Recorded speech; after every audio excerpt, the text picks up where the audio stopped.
एक बेटे ने लिया अपनी माँ का बदला। एक रणकपुर नाम का एक जंगल होता है। उस जंगल में एक बहुत ही भयंकर अत्याचारी एक टाइगर रहता है। उस टाइगर की बहुत बड़ी और बहुत भयंकर सेना होती है। उस सेना में तरह तरह के जानवर होते हैं जो बहुत ही विशालकाय और बहुत ही खूंखार होते हैं। उनमें तरह तरह के डायनासोर होते हैं और तरह तरह के अलग तरह के जानवर होते हैं जो राक्षसी टाइप के होते हैं। और वह टाइगर भी मायावी और राक्षसी शक्तियों का आधिपत्य रखता है।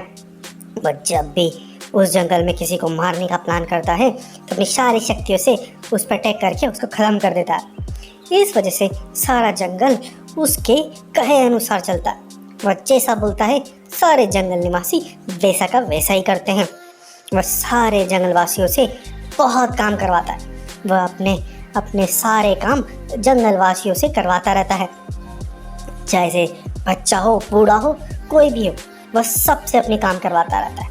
कोई अगर काम करते करते थक जाता है और काम करना रोक देता है तो वो उसी समय उसे मौत के घाट उतार देता है। वह किसी भी जानवर को नहीं बख्शता, ना ही बच्चों को बख्शता, ना ही बूढ़ों को बख्शता। उसके इन सारे अत्याचारों से पूरा जंगल बहुत परेशान होता है और बहुत दुखी होता है। फिर एक दिन एक घोड़ा और एक गाय आपस में बात कर रही होती है और बोलती है, अरे बहन, ये कितने बुरे दिन हैं हमारे जंगल में। ये राक्षसी दुष्ट बाघ ने तो आतंक ही मचा रखा है। इससे तो हमारा जीना ही दुर्भर हो चुका है। ये किसी को नहीं छोड़ता, हमें कितना काम करवाता है हमसे, हमें बहुत बुरा रखता है, बहुत बुरा है ये। वह उसकी बहुत बुराई कर रहे होते हैं और बहुत ही डरे हुए भी होते हैं। लेकिन तभी क्या होता है, जंगल में एक तूफान आता है और बहुत भयंकर बारिश होती है। तभी वहाँ पे एक हिरण आती है। हिरण बोलती है, अरे बहनों, आप लोग यहाँ पे हो, अरे जल्दी जल्दी चलो। पर हमारी शेरनी है ना, गोरी शेरनी, उसको प्रसव पीड़ा शुरू हुई है, उसको बच्चा होने वाला है। जल्दी जल्दी चलो, हमारी वो शेरनी के पास जल्दी चलना होगा। तब वह सब लोग भागे भागे शेरनी की गुफा में जाते हैं। शेरनी उसमें दर्द से करा रही होती है और थोड़ी ही देर के बाद उनको एक सफ़ेद कलर का बहुत सुंदर शेर पैदा होता है। और जैसे ही शेर पैदा होता है, जंगल के अंदर एक अलग तरह की चिंगारियाँ फूटती हैं और लाइटनिंग होती है।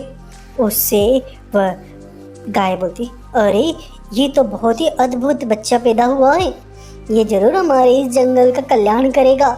इसके पैदा होते ही देखो, जंगल में बहुत लंबे समय से बारिश नहीं हुई थी, बारिश भी हुई और कितना अच्छी रोशनी हो रही है, जैसे लग रहा है कि पूरा संसार इसका वेलकम कर रहा है। इस तरह से वह बच्चा पैदा होता है तो सब लोगों को एक उम्मीद जागती है कि यह बच्चा कुछ ना कुछ शक्तियाँ जरूर लेके आया होगा। उसकी माँ एक्चुअली में एक मणि की सेवा कर रही होती थी। उस मणि से ही उस शेरनी को बोला था कि ए शेरनी, तुझे फ्यूचर में जो बच्चा पैदा होगा उस बच्चे के पास अद्वितीय शक्तियाँ होगी, बहुत शक्तिशाली होगा वो। और वो लेकिन उसे उस शक्तियों को जानने के लिए एक रास्ता अपनाना पड़ेगा।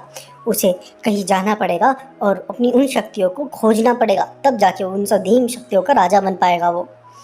तो ये सारी बातें उस मणि ने शेरनी को बोली होती हैं। अब टाइम बीतता है और शेरनी अपने बच्चे को बड़ा कर रही होती है। शेरनी अपने बच्चे को इस खून खराबे से दूर रखती है, इसलिए वह अपने बच्चे को उसकी शक्तियों के बारे में नहीं बताती कि उसे कुछ शक्तियाँ मिलने वाली है फ्यूचर में। वो अपने बच्चे को ऐसे ही बड़ा कर रही होती है। फिर एक दिन क्या होता है, टाइगर गोरी को बुलाता है और गोरी टाइगर के पास जाती है तो टाइगर बोलता है, अरे ओ गोरी, देखो नदी का जलस्तर बढ़ रहा है, ये जलस्तर ज़्यादा बढ़ा तो ये मेरे महल तक आ जाएगा ये पानी। तो मैं काम करो, ये सारे पत्थर इसमें लगा दो, बाढ़ बना दो, इस पत्थर से यहाँ पे एक पुल बना दो, उससे ये पत्थर हमारे यहाँ पे नहीं आएगा। तब शेरनी बोलती, अरे शेर, ये सारा पत्थर, इसमें तो बहुत टाइम लग जाएगा, ये बहुत सारा है, इसमें तो कम से कम कई सारे लोगों की ज़रूरत पड़ेगी। तब बूढ़ा बाघ बोलता है, अरे इतने सारे लोग नहीं, तुम्हें अकेले करना है और अभी मैं करना है। ज़्यादा से ज़्यादा 3-4 घंटे के अंदर इस काम को पूरा ख़त्म करो। अगर 3-4 घंटे में ख़त्म नहीं करा तो याद रखना, तेरे को तेरे बच्चों दोनों को मार दूंगा मैं। उसकी ये बात सुन के वो शेरनी दिलो जान से लग जाती है। वो सारे पत्थर को उठा उठा के रख रही होती है, लेकिन बहुत ज़्यादा धूप होने की वजह से वो बहुत थक जाती है। इतनी थक जाती है कि वहीं पे ही वह पत्थर को उठाते उठाते वह गिर जाती है, और वो पत्थर भी उसके ऊपर गिर जाता है। इससे वो बहुत खून हो जाता है, उसको बहुत सारा खून निकलता है। वहीं पे वह बच्चा अपनी माँ को ढूंढते हुए आता है। उसको उसकी माँ नहीं मिलती, तो ढूंढते ढूंढते जब वह वहाँ पहुँचता है तो देखता है कि उसकी माँ पूरी लहूलुहान हो रखी होती है। तो वो माँ को बोलता है, अरे माँ क्या हुआ, तुम इस तरह से क्यों हो, चलो जल्दी वेद के पास चलो। तब उसकी माँ बोलती है, अरे बेटा मुझे लग रहा है मैं बच नहीं पाऊँगी, लेकिन मैं तुझे एक बात बताना चाहती हूँ, और एक राज की बात भी बताना चाहती हूँ। बेटा देखो, मैंने गुलामी करके ज़िंदगी बिताई और मेरा ये हासिल हुआ। मैंने सोचा बच के रहेंगे तो अपना जीवन बिता लूँगी कैसे भी करके, लेकिन ऐसा नहीं होता। गुलामी की ज़िंदगी बहुत ख़राब होती है, कभी ना कभी हमारा नंबर आ ही जाता है। इसलिए मैं नहीं चाहती कि तुम गुलामी की ज़िंदगी जियो। तुम्हें इस टाइगर को मुंह तोड़ जवाब देना पड़ेगा। तुम्हें एक खोज पे निकलना है। तुम जब नहीं हुए थे तब मैं एक मणि की सेवा करती थी। उस मणि ने मुझे बताया था कि तुम्हारे लिए बहुत असीम शक्तियाँ रिजर्व है। उसके लिए तुम्हें एक यात्रा करनी पड़ेगी। जाओ अपनी शक्तियों को इकट्ठा करके आओ और इस दैत्य टाइगर का अंत करो। यही मेरा तुम्हें निवेदन है। अब मैं चलती हूँ। उसके बाद उसकी माँ का देहांत हो जाता है। फिर वह शेर बड़ा ही सोच में पड़ जाता है। फिर एक दिन क्या होता है कि वह जो टाइगर होता है सभी जानवरों को बुलाता है। वह बोलता है, अरे सब लोग सुनो, अब से तुम सारे बच्चे जो तुम्हारे हैं, सब बच्चों को मेरे अंदर ला दो। मैं सबको अपने पास रखना चाहता हूँ, अपनी गुफा के अंदर। उन सबको मैं प्रशिक्षित करूँगा कि मेरी अच्छे से अच्छी सेवा कैसे की जा सकती है। अब से सारे बच्चे मेरे अंदर आएंगे। ये बात सुनते ही गाय बोलती है, अरे वाह, सही हुआ। कल रात को जब ये लोग बात कर रहे थे कि ये प्रोग्राम बनाने वाले थे, मैंने सुन लिया था। तभी मैंने हमारे जो गौरी के बेटे शेर हैं उनको मैंने चुपके से दूसरे जंगल की तरफ भेज दिया है। अब तक तो वही जंगल से निकल ही चुके होंगे। अच्छा है, उनको अब गुलामी नहीं करनी पड़ेगी। तो वह जो शेर होता है वह जंगल की एक गुफा से होता हुआ निकलते निकलते दूसरे जंगल चला जाता है। जैसे ही वह दूसरे जंगल पहुंचता है तो वहाँ पे बहुत सारे जानवर होते हैं। वो बहुत आलसी और बहुत पैसे वाले होते हैं। वहीं पे ही एक बूढ़ा शेर एक जगह पड़ा हुआ होता है। तब वह शेर उसके पास जाता है। वो बोलता है, अरे शेर राजा जी, आप इतने बूढ़े हो और इस गांव में, इस जंगल में कोई आपकी मदद क्यों नहीं कर रहा? आप ऐसे अकेले हो। तब वो बूढ़ा शेर बोलता है, अरे बेटा, ये सारे लोग बहुत मतलबी हैं, ये बहुत लालची हो गए हैं, इसलिए किसी की मदद नहीं करते हैं। और अब मैं अकेला हूँ, मैं बूढ़ा भी हो चुका हूँ। तब वह शेर बोलता है, अरे कोई नहीं, मैं आपकी ही सेवा करूँगा। और फिर उनके लिए पानी लेके आता है। तो बूढ़ा शेर बहुत सारा पानी पीता है। इस तरह से बूढ़े शेर की बहुत सेवा करता है। ऐसे ही कुछ दिन बीत जाते हैं और वह जो शेर होता है वह बड़ा हो जाता है। तब वो जो बूढ़ा शेर होता है वो शेर को बोलता है, अरे बेटा, तुम बहुत अच्छे हो, मैं तुम्हें लेके चलता हूँ एक जगह पे। वह एक जादुई जगह है, वहाँ पे तुम चलोगे तुम्हें कुछ अलग ही एहसास होगा।